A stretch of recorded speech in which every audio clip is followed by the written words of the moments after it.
ನಿನ್ನೆ ಶೆಟ್ರಂಗಡಿಲಿ ಅಕ್ಕಿ ಬೇಳೆ ಎಣ್ಣೆ ತಂದಿದ್ದೆ, 530 ರೂಪಾಯಿ ಆಗಿದೆ. ಫಸ್ಟ್ ಹೋಗಿ ಕೊಟ್ಬಾ ಇದರಲ್ಲಿ. ಸರಿ. ಹೋಗು. ಅಪ್ಪ, ನಮ್ಮ ಮಾರ್ಕೆಟಲ್ಲಿ ರಂಗಪ್ಪಜ್ಜ ಅಂತ ಒಬ್ರು ಇದ್ದಾರೆ. ಅವ್ರಿಗೂ 2 ವರ್ಷದಿಂದ ಹಿಂಗೆ ಆಗಿತ್ತಂತೆ ಕಾಲು. ಆವಾಗ ಇದೇ ಎಣ್ಣೆ ಹಚ್ಚಿ ಮಸಾಜ್ ಮಾಡಿದ್ರಂತೆ ಒಂದು 3 ತಿಂಗಳು. ಇವಾಗ ಪರವಾಗಿಲ್ಲಪ್ಪ, ಸ್ಟ್ಯಾಂಡ್ ಹಿಡ್ಕೊಂಡಾದ್ರೂ ನಡೀತಾರೆ. ಅದಕ್ಕೆ ನಾನು ಅದೇ ಎಣ್ಣೆ ತಂದುಬಿಟ್ಟೆ. 300 ರೂಪಾಯಿಗೆ 200 ml.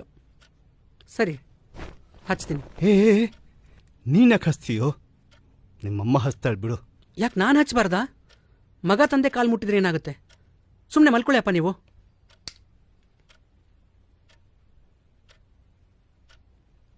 ಈ ಕಾಲು ನಮ್ಮ ಸಂಸಾರದ ಭಾರನ ಹೊತ್ತಿರೋ ಕಾಲು.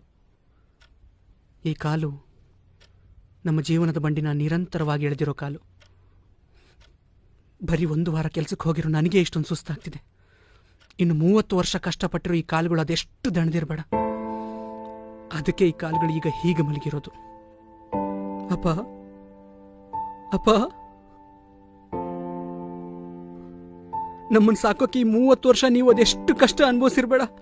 ಯಾಕೋ ಸಂಜು? ಅದೆಷ್ಟು ಅವಮಾನ ಎದುರಿಸಿರ್ಬೇಡಪ್ಪ. ಆದ್ರೂ ನೀವು ಒಂದಿನೂ ನಮ್ಮ ಮುಂದೆ ಯಾವ ನೋವನ್ನು ತೋರಿಸ್ಕೊಳ್ಳದೆ ನಗನಗುತ್ತಾ ಇದ್ರಿ. ಯಾವುದಕ್ಕೂ ಕಡಿಮೆ ಮಾಡದೆ ನನ್ನ ಒಬ್ಬ ರಾಜ್ಕುಮಾರ್ ಅಂತರ ಬೆಳೆಸಿದ್ರಿ. ಯಾರ ಮುಂದೆನೂ ಕೈ ಚಾಸ್ತಿ ನನ್ನ ಒಬ್ಬ ಸ್ವಾಭಿಮಾನಿ ತರ ಸಾಕಿದ್ರಿ. ಎಷ್ಟು ಗ್ರೇಟ್ ಅಪ್ಪ ನೀವು, ಎಷ್ಟು ಗ್ರೇಟ್ ಅಪ್ಪ. ನಿಮ್ ಋಣ ನಾನು ಹೆಂಗ್ ತೀರಿಸ್ಲಪ್ಪ? ಸಂಜು, ಸಂಜು, ಯಾಕೋ ಯಾಕೋ ಪುಟ್ಟ, ಯಾಕೆ ಹೇಳ್ತಾ ಇದೆಯೋ? ನಿಮ್ ಋಣ ಹೆಂಗ್ ತೀರಿಸ್? ಲಕ್ಷ್ಮಿ, ಲಕ್ಷ್ಮಿ, ಏನಾಯ್ತ್ರಿ? ನೋಡೆ. ಯಾಕೋ ಸಂಜು, ಸಂಜು, ಯಾಕೋ ಮಗನೇ? ಅಮ್ಮ, ನಾನು ಎಷ್ಟು ಅದೃಷ್ಟವಂತನಮ್ಮ. ಯಾರೋ ಒಬ್ರು ಹೇಳ್ತಾರೆ, ಅಪ್ಪ ಅಮ್ಮ ಇರೋವಾಗ ನಮಗೆ ಅವ್ರ ಬೆಲೆ ಗೊತ್ತಾಗಲ್ಲ, ನಮಗೆ ಅವ್ರ ಬೆಲೆ ಗೊತ್ತಾಗೋಷ್ಟರಲ್ಲಿ ಅವರೇ ನಮ್ಮ ಜೊತೆ ಇರಲ್ಲ ಅಂತ. ಆದ್ರೆ ನಾನೆಷ್ಟು ಅದೃಷ್ಟವಂತ ಅಂದ್ರೆ, ನೀವಿಬ್ರು ನನ್ನ ಜೊತೆ ಇದ್ದಾಗಲೇ ನನಗೆ ನಿಮ್ಮ ಬೆಲೆ ಗೊತ್ತಾಗಿದೆ.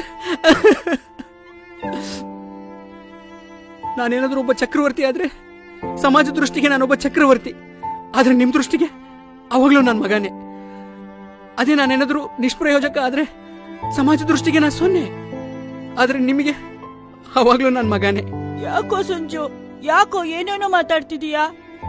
ಯಾರಾದ್ರೂ ನೋಯಿಸಿದ್ರೇನೋ? ನಾನ್ ಸಣ್ಣವನಿದ್ದಾಗ ನನಗೆ ಹೊಟ್ಟೆ ತುಂಬ ತಿನ್ನಿಸಿ ನೀವು ಅರೆ ಹೋಟೆಲ್ ಮಲ್ಗಿದ್ರಿ. ದೇವಸ್ಥಾನದಲ್ಲಿ ಮಂಗಳಾರತಿ ತಗೊಂಡಿರೋ ಕೈನ ಮೊದಲು ನನ್ನ ತಲೆ ಮೇಲಿಟ್ಟು ಆಮೇಲೆ ನಿಮ್ ತಲೆ ಮೇಲೆ ಇಟ್ಕೊಂಡ್ರಿ. ಹಬ್ಬ ಬಂದಾಗ ನನಗೆ ಹೊಸ ಬಟ್ಟೆ ತೊಡಿಸಿ ನೀವು ಹಳೆ ಬಟ್ಟೆ ತೊಟ್ಕೊಂಡ್ರಿ. ಸಾಲ ಸೋಲ ಮಾಡಿ ಹೊಟ್ಟೆ ಬಟ್ಟೆ ಕಟ್ಟಿ ನನ್ನ ಓದಿಸಿದ್ರಿ. ಅಂದ್ರೆ ನೀವು ಜೀವನ ಪೂರ್ತಿ ಬರೀ ನನ್ನ ಬಗ್ಗೆನೇ ಯೋಚನೆ ಮಾಡಿದೀರಾ. ಆದ್ರೆ ನಾವು ಮಕ್ಕಳು ಮಾತ್ರ ಯಾಕೆ ನಿಮ್ ಬಗ್ಗೆ ಯೋಚನೆ ಮಾಡಿದ್ರೆ ಯಾರ್ಯಾರ ಬಗ್ಗೆನೂ ಯೋಚನೆ ಮಾಡ್ತೀವಿ, ಯಾರ್ಯಾರ ಬಗ್ಗೆನೂ ಯೋಚನೆ ಮಾಡ್ತೀವಿ. ಇಲ್ಲಪ್ಪ, ನಾನಿನ್ಮೇಲೆ ನಿಮಗೆ ಕೊಡ್ಬೇಕಾಗಿರೋ ಪ್ರೀತಿ ಎಲ್ಲೂ ಪೋಲಾಗಲ್ಲ. ನಾನು ನಿಮ್ಮನ್ನ ರಾಜರಾಣಿ ತರ ನೋಡ್ಕೋತೀನಿ. ಸಾರ್ಥಕ ಆಯ್ತಪ್ಪ, ಸಾರ್ಥಕ ಆಯ್ತು ನಾನು ನಿನಗೆ ಜನ್ಮ ಕೊಟ್ಟಿದ್ದು. ಇನ್ಮೇಲೆ ನನಗೆ ಈ ಕಷ್ಟ ಯಾವತ್ತೂ ಬರಲ್ಲ, ಬರಲ್ಲ.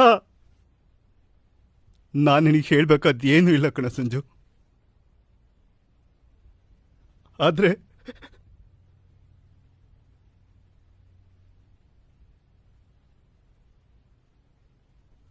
ಒಂದ್ ಮಾತು ಹೇಳ್ತೀನಿ ಕೇಳಪ್ಪ, ಒಳ್ಳೆತನನ ಯಾವತ್ತೂ ಬಿಡ್ಬೇಡ. ಅದೇ ನಮ್ಮನ್ನು ಕಾಪಾಡೋದು ಕಣ ಸಂಜು,